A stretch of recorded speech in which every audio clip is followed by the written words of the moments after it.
প্রথমত হচ্ছে তুলসী পাতা, যেটা শরীরের জন্য অনেক অনেক অনেক উপকারী।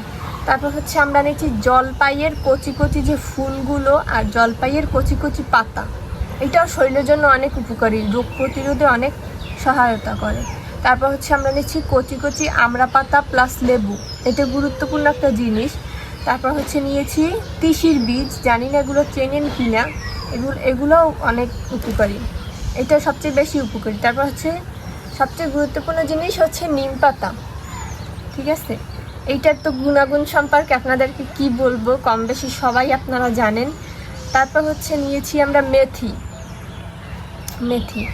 এইটা কেনার জন্য বাজারে যাইতে হবে না, মোটামুটি সবই বাসার আশেপাশে পাবেন, শুধু এই দুইটা জিনিস কেনার দরকার আছে, এই দুইটা না হলেই নয়, খালি এই দুইটা, এছাড়া সবই বাসার আশেপাশে আছে।